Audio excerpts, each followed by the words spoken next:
The massive crystal halls of the Galactic Council stretched out like a frozen ocean, their surfaces reflecting the light from 1,000 different stars. Ambassador Veldar stood at the central podium, his blue-scale hands gesturing gracefully as he spoke to the assembled delegates from across the galaxy. His voice carried the musical quality typical of the species, rising and falling in practiced diplomatic tones. "Honored representatives," he began, his words automatically translated into dozens of languages through the neural implants each delegate wore. "Today we address Protocol 47B, the Post-Combat Biological Material Transfer Agreement.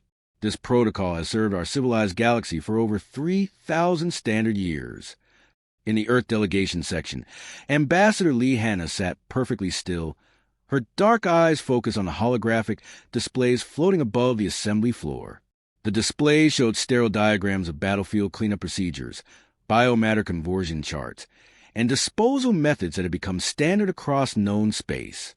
Her expression remained neutral, but her fingers drummed silently against her tablet surface. The protocol was simple and, according to every species present, completely logical. When two forces fought and one side lost, the defeated had to surrender their dead to the victors. It prevented disease, stopped the spread of biological contamination in the vacuum of space, and most importantly, served as a clear symbol of submission. The dead became resources, processed into useful materials, or simply ejected into the void. It was efficient, practical, and universally accepted. "The wisdom of this practice cannot be questioned," continued Veldar, his scaled head turning to survey the hundreds of delegates. "Every civilized species understands the necessity of proper biological waste management. The dead serve no purpose except as potential sources of contamination." Murmurs of agreement rippled through the assembly. The insectoid court delegates clicked their approval. The gaseous beings from the ethereal collective shimmered their consent. Even the warrior species from the outer rim nodded their massive heads in understanding. Death was an ending, nothing more. The practical disposal of biological remains was simply good sense. "Furthermore," Veldar added, his voice taking on a more serious tone, "the surrender of the dead serves as acknowledgement of defeat. It prevents prolonged conflicts over meaningless biological matter. When the dead are properly transferred to the victorious force, both sides can move forward with negotiations, reparations, and the restoration of peaceful relations." Lee Hanna shifted slightly in her seat. Around her, the other human delegates, military advisors, xenobiologists, and cultural attaches maintained the same careful composure she displayed. They had spent months preparing for this moment, reviewing thousands of pages of galactic law, studying the precedents that had shaped interstellar civilization. The voting began with a traditional ceremony. Each species delegation would announce their position, starting with the founding members of the Council and working through the newer additions. The Veltai Empire voted first, naturally supporting their own ambassador's proposal. The ancient Crystalline Confederacy followed, their representatives' voice chiming like distant bells as they agreed. One by one, each delegation added their approval to the protocol renewal. Finally, Veldar's attention turned to the Earth section. "The Terran delegation," he announced with the same musical tone he had used throughout the session. "How do you vote on Protocol 47B?" Lee Hanna rose from her seat with deliberate slowness. The hall fell silent as hundreds of alien eyes focused on her. She was smaller than most of the delegates, her species still considered young by galactic standards. Humanity had only joined the Council 15 years ago, and their voice in galactic affairs remained minor. "The Terran delegation votes in favor of Protocol 47B, she said clearly, her words carrying to every corner of the vast chamber. The translation systems render her meaning into the native languages of every species present. A collective sigh of relief seemed to flow through the assembly. The humans were proving reasonable, as expected. They might be a young species, but they clearly understood the importance of following established galactic customs. But Lee Hanna was not finished speaking. "However," she continued, raising one hand slightly, "the Terran delegation formally requests an amendment to Article 47B, Section 12. The hall's atmosphere changed instantly. Amendment requests were unusual, especially from newer council members. Veldar's scaled brow furrowed slightly as he consulted his notes. "What amendment do you propose, Ambassador?" he asked, though something in his tone suggested he hoped it would be minor. "Extended review period for all applications of Protocol 47 be involving Terran forces." Lee Hanna replied with the same calm precision she had used throughout the session. "We require additional time for a cultural consultation before implementation." The request was perfectly legal under Council procedures. Any member species could request cultural review periods for protocols that might conflict with their native customs. The Ethereal Collective had used similar requests when energy-based combat protocols were established. The warrior clans had demanded reviews for weapons restrictions that conflicted with their honor codes. Veldar made a notation in his official records, though his expression suggested mild irritation at the bureaucratic delay. "Very well. The Terran cultural consultation period is granted. Standard duration is 90 standard days." "We request extended duration," Lee Hanna said quietly. "1 standard year." Now the hall buzzed with surprised whispers. A full year for cultural consultation was almost unprecedented. But again, it was within legal parameters. Veldar's musical voice carried a note of strained patience as he granted the request. "The Protocol 47B renewal passes with full implementation for all member species, excluding Terran forces pending cultural review," he announced. "This session is concluded." As the delegates began to file out of the crystal chamber, most paid little attention to the human section. Lee Hanna gathered her materials slowly, aware that she had just set in motion something that would change the galaxy forever. The other delegates saw her request as a minor bureaucratic footnote, a young species buying time to adjust to civilized standards. They had no idea they had just witnessed the first shot in a war that would reshape everything they thought they knew about death, honor, and the terrible power of human memory. The research station on New Busan died in silence. Commander Park Jin-woo had barely managed to send one emergency message before the Korth raiders broke through his defenses. His last words crackled across the communication channels. "This is New Busan Station. We are under attack. Tell my wife I kept my promise." Then nothing but static filled the void where 47 human voices had once worked, laughed, and dreamed of scientific discoveries that might change the galaxy. War leader Thakran stepped through the smoking ruins of the research facility, his heavy boots crunching on broken glass and twisted metal. His 4 arms moved independently as he cataloged the destruction, while his tactical computer calculated the biomass value of the scattered human corpses. Standard procedure was simple and efficient. Collect the dead, process them to the bioconverters, and move on to the next target. The humans had fought harder than expected. These weren't soldiers, just scientists and a handful of security guards, but they had held out for 6 hours against a full Korth assault team.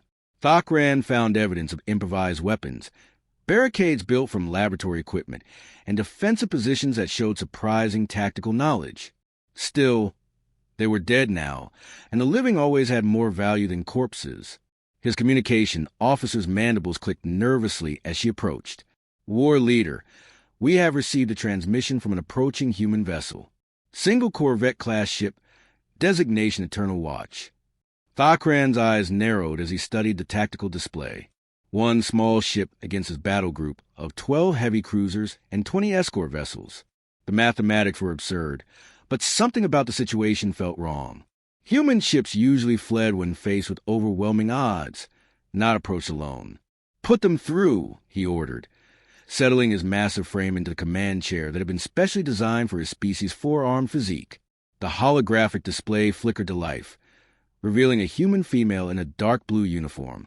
Captain Kim Doon looked directly into the camera with eyes that held no fear, no anger, just a cold certainty that made Thakran's secondary heart skip a beat. "War leader Thakran," she said in perfect galactic standard, her pronunciation flawless despite the harsh consonants that most humans struggle with. "I am Captain Kim Doon of the Terran Defense Force.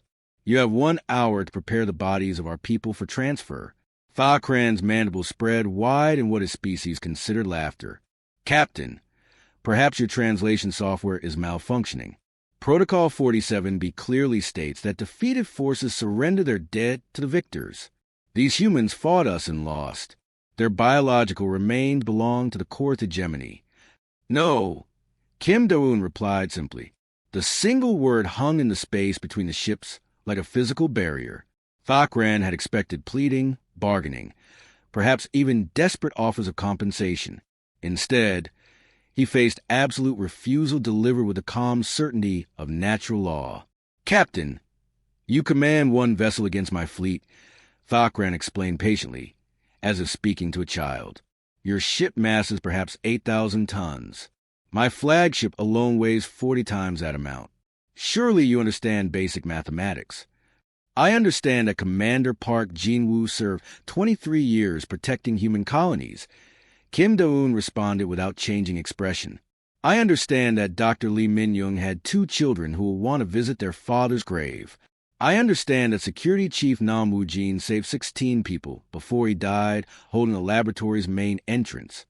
Thakran's tactical officer leaned closer to whisper urgent calculations about weapon ranges and shield strengths, but the war leader raised one hand for silence. Something in the human captain's voice disturbed him more than tactical assessments ever could.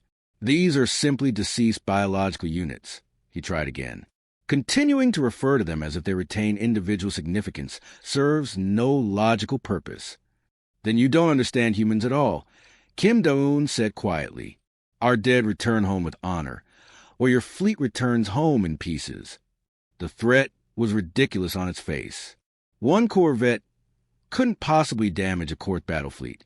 But Thakran found himself studying his tactical displays more carefully, noting how the human ship positioned itself between his forces and a hyperspace jump point that would take them back to hegemony space. Hours passed in tense silence. The Korth fleet maintained formation while the lone human ship held its position, neither advancing nor retreating. Thakran's officers grew increasingly nervous as they waited for orders that never came. Standard procedure called for immediate destruction of vessels that threatened hegemony forces. But something made the war leader hesitate. The deadlock broke when space itself seemed to tear open. Hyperspace exit flashes lit up the darkness as ship after ship emerged from faster-than-light travel. Not a rescue fleet coming to attack the Korth forces, but a solemn procession of vessels arriving to collect their dead. Thakran watched in fascination as humans in dress uniforms carefully transported each body from the ruined station to specially prepared cargo bays. They moved with ritual precision, speaking each name aloud as they worked. Some of the humans were crying, but none of them hurried. They treated each corpse as if it were made of precious crystal rather than simple biological matter. "Why?" Thakran finally asked over the communication channel. "Why risk a fleet action for biological waste?" Captain Kim Do-eun looked at him with something approaching pity. "Because they're not biological waste, war leader. They're our people, and we never leave our people behind." The human fleet departed as quietly as it had arrived, taking their dead home for burial rites that would be remembered for generations. Thakran filed his report according to standard procedures, noting the unusual human attachment to deceased biological material as a potential tactical weakness. But as his own fleet jumped back to hegemony space, he found himself checking his rear sensors more often than usual, unable to shake the memory of absolute certainty in Captain Kim Do-eun's voice. Dr. L.Y. Sasari floated in her research chamber, her ethereal form shifting between states of matter as she processed a growing collection of data files. As the galaxy's leading expert on alien psychology, she had studied the burial customs and death rituals of 37 different species.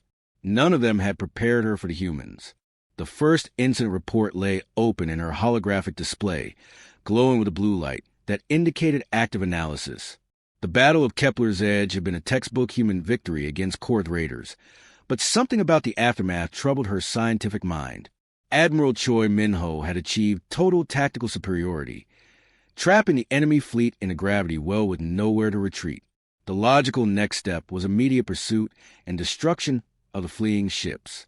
Instead, Admiral Choi had ordered his entire fleet to hold position for 6 hours. The reason, according to the official report, was Lieutenant Yoon Soo-jin. Her fighter had been destroyed during the opening engagement, lost somewhere in the dense asteroid field that surrounded Kepler's Edge. The debris cloud contained thousands of metal fragments, radiation that could kill unshielded humans in minutes, and unstable rocks that shifted constantly in the gravitational currents. "Admiral," His tactical officer had transmitted over the recorded communication channels. The enemy fleet is escaping through the outer system. We can still intercept them if we move now. Lieutenant Yoon comes home first. Admiral Choi had replied with the same tone he might use to discuss tomorrow's weather. The enemy can run. They cannot hide forever. Dr. LYSSR replayed the conversation 17 times, analyzing voice patterns and stress indicators. Admiral Choi showed no signs of emotional breakdown, no evidence of poor judgment under pressure. He simply stated his priority and refused to change it, even when his own officers pointed out the tactical implications. The search took 6 hours. Human recovery teams in specialized suits combed to the asteroid field, scanning every piece of debris until they found the twisted remains of Lieutenant Yoon's fighter. Her body was barely recognizable after the explosion and radiation exposure, but the humans treated her remains with the same careful reverence they would show a living person. What disturbed Dr. LSSRE most was what happened next. According to post-battle analysis, human fleet morale had increased after the recovery operation, not decreased, as any logical species would expect after losing a tactical advantage. The humans seemed to draw strength from the rescue of their dead. The second incident was even more puzzling. The diplomatic summit at New Seoul Station had brought together representatives from 12 different species to negotiate mining rights in the Outer Rim territories. The talks were proceeding smoothly when a terrorist attack killed Security Chief Han Dong-soo, a human who had been providing protection for all delegates. Standard procedure called for immediate cleanup and continuation of the negotiations. The dead security chief was just one casualty, and the summit involved trillion-credit mining contracts that could not be delayed. Instead, the human delegates requested a 3-day suspension of all talks. For what purpose? Ambassador Veldart asked, his musical voice carrying notes of confusion. The deceased performed his function adequately. Replacement security can be arranged within hours. Chief Han served 15 years protecting diplomatic missions. Ambassador Lee Hanna had replied calmly, his family will want to attend his memorial service. His colleagues will want to speak about his service. This will take time. But the contracts can wait 3 days. The other species had been forced to agree, though none of them understood the logic. Dr. LYSSRE studied the memorial service recordings with growing fascination. The humans spoke about Security Chief Han as if he were still present in the room. They told stories about his career, his family, his habits, and jokes. They treated his death not as an ending, but as a transformation into something more permanent. The third incident report made Dr. LYSSRE request additional research funding. The Battle of Jindo Gate should have been a minor skirmish, but revealed something about human psychology that challenged everything the galaxy thought it knew about warfare.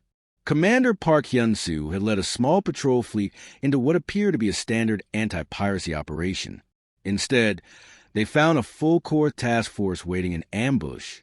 The humans were outnumbered 3-1, but they fought with a desperation that surprised even the aggressive Korth warriors. The battle turned when Commander Park's flagship was destroyed by concentrated enemy fire.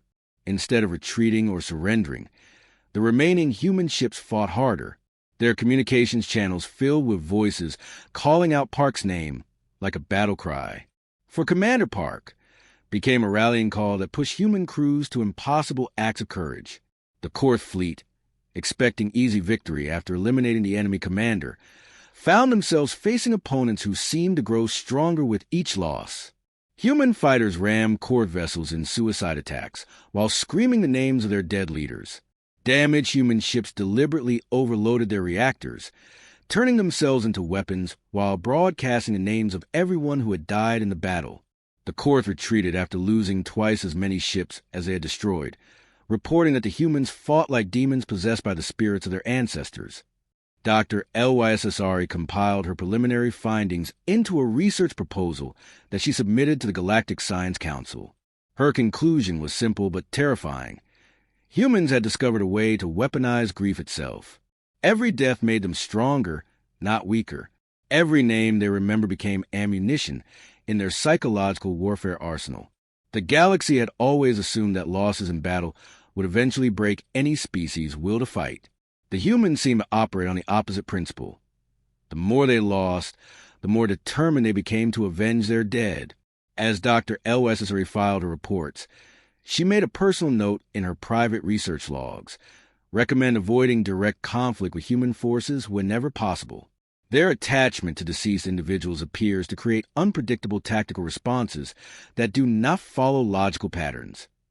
She had no idea that her preliminary research would soon become the most important document in galactic military history. The colony world of New Gangnam burned for 3 days before the fences finally cracked.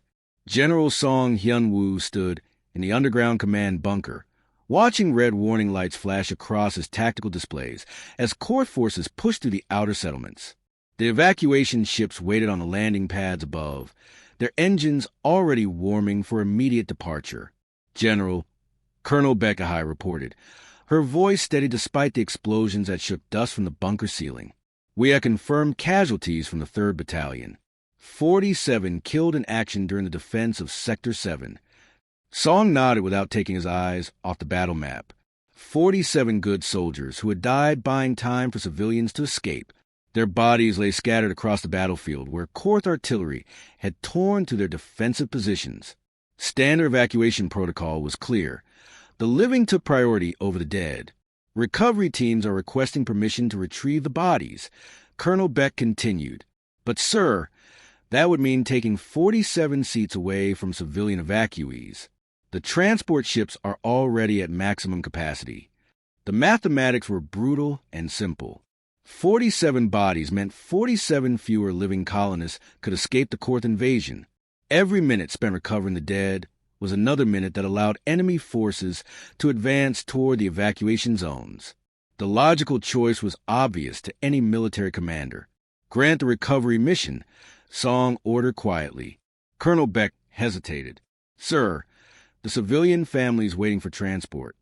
Every one of our people comes home. Song interrupted, his voice carrying the weight of absolute certainty. Every single one, Colonel. The living and the dead. The recovery teams moved out into the burning city, while civilian transports lifted off half-empty. Song watched the evacuation numbers drop on his displays, knowing that each body they recovered meant another family that would have to face the Korth occupation. But he also saw something else in his tactical readouts, the effect on his remaining troops. When word spread that their fallen comrades would not be abandoned, something changed in the human defenders. Soldiers who had been preparing for orderly withdrawal suddenly fought with renewed determination. Communications channels filled with voices calling out the names of the 47 dead, turning each casualty into a rallying cry for those still fighting. They're fighting harder, Colonel Beck observed with amazement. Losing those seats on the transport should have hurt morale, but they're actually fighting harder.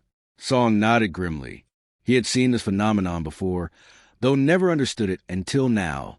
Humans drew strength from their connection to the dead in ways that other species found impossible to comprehend.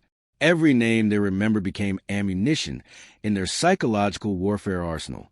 The bunker shook as Korth forces broke through the final defensive line. Song's remaining troops fought a delaying action that should have lasted 20 minutes, but stretched into 3 hours as human soldiers threw themselves into suicidal attacks rather than allow their enemies to advance unopposed. When the Korth finally captured the command bunker, they expected to find broken humans ready to beg for mercy.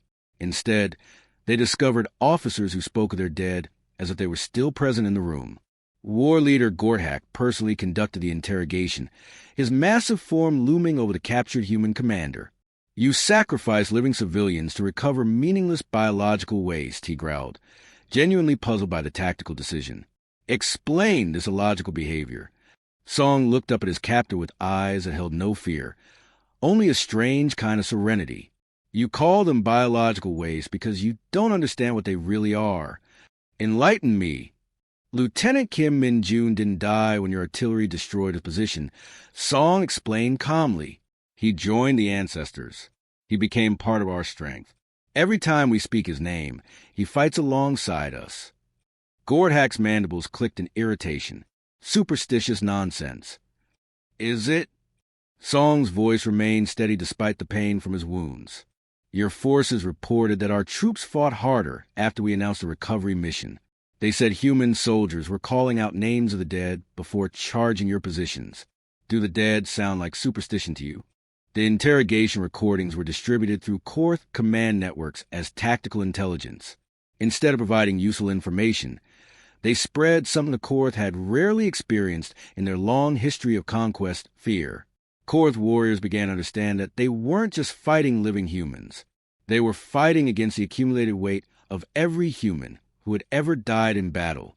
Each name the humans remembered seemed to give them strength that defied logical explanation. When Admiral Lim Jae-sung arrived with the human relief fleet, his ships didn't immediately attack the Korth occupation forces.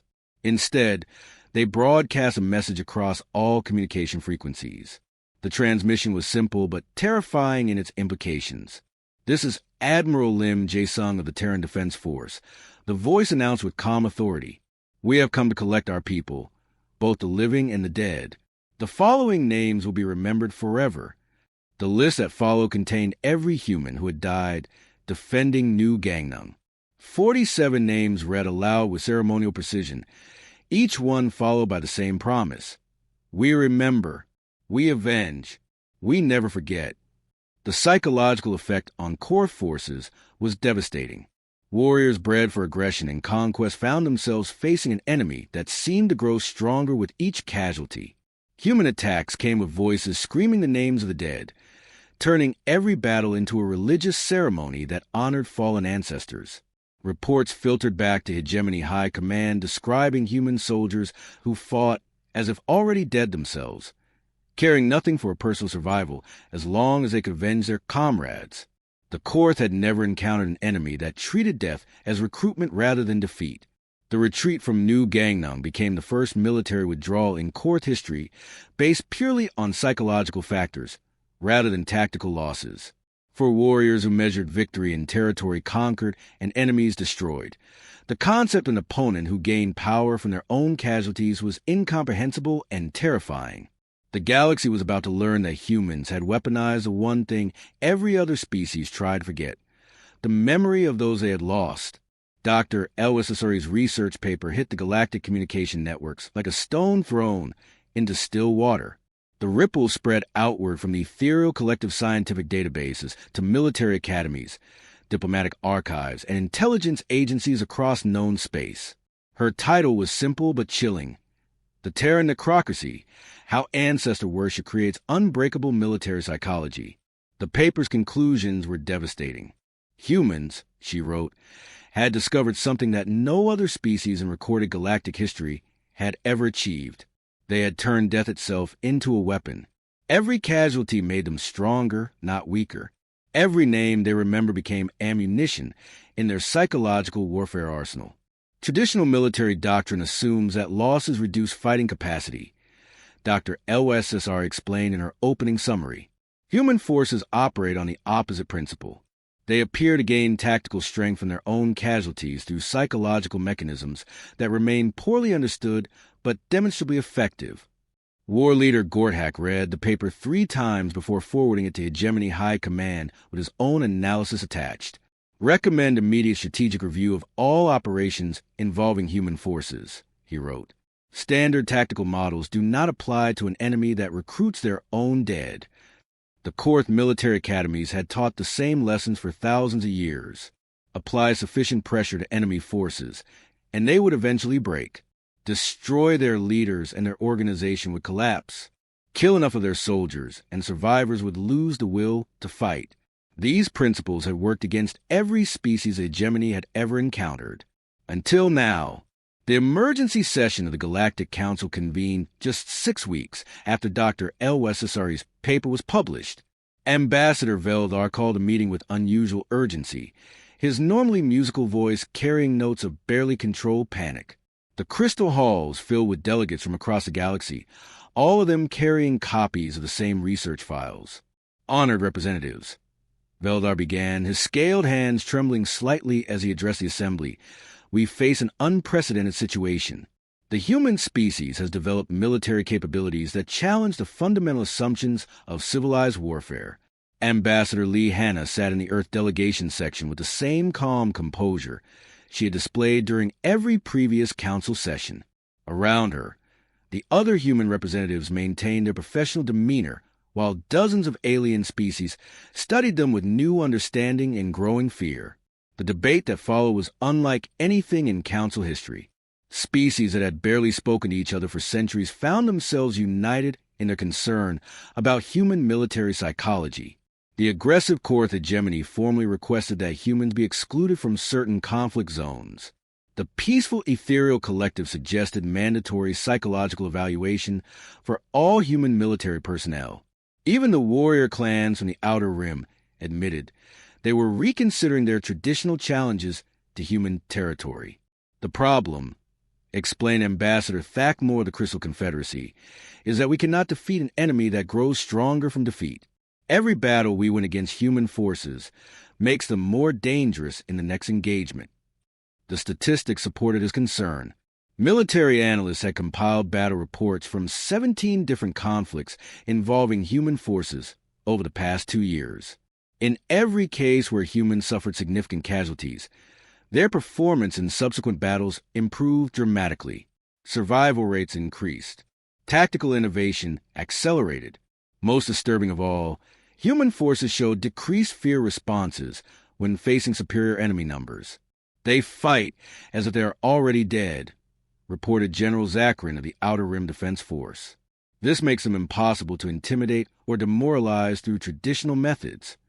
The breakthrough came when Ambassador Lee Hanna finally requested permission to address the assembly. The hall fell silent as she rose from her seat, her small human form dwarfed by the massive alien delegates surrounding her. "Honored representatives," she began, using the same formal address that opened every council session for 3,000 years. "I believe there's been a fundamental misunderstanding about human military doctrine." Her words were translated instantly into dozens of languages, but the meaning that reached each species carried the same quiet certainty that had marked every human diplomatic statement since they joined the council. "You see our remembrance of the dead as a weapon," Lee Hanna continued. "We see it as a responsibility. You view our refusal to abandon casualties as tactical stubbornness. We consider it basic honor. The difference is not in our military capabilities, but in our definition of victory." She paused, letting her words settle in the vast chamber before continuing. "We do not fight to conquer territory or gather resources. We fight to protect what we love. And we love our people enough to remember them forever. This makes us predictable, not dangerous. We will always choose to bring our dead home. We will always honor those who sacrifice themselves for others. We will always remember the names of those we have lost." The silence that followed her speech stretched for nearly a full minute. Finally, Ambassador Veldar found his voice. "What do you propose, Ambassador?" "Simple recognition of our cultural practices," Lee Hanna replied. "Formal acknowledgement that Protocol 47B does not apply to human forces. Allow us to collect our dead without interference, and we will pose no threat to galactic stability." The vote was unanimous. No species wanted to fight an enemy that turned their own casualties into psychological weapons. The formal treaty that emerged from the emergency session was unprecedented in galactic law. For the first time in recorded history, an entire species was granted complete exemption from a universal military protocol. As the delegates filed out of the crystal chamber, conversations buzzed in dozens of languages. But the message was universal. Never fight the humans for their dead. They remember everything, forgive nothing, and grow stronger with every name they add to their eternal list of honor fallen. The galaxy had learned to fear human memory itself, and in the depths of space, whispered warnings spread from system to system about the species that had weaponized love and turned grief into an unbreakable shield.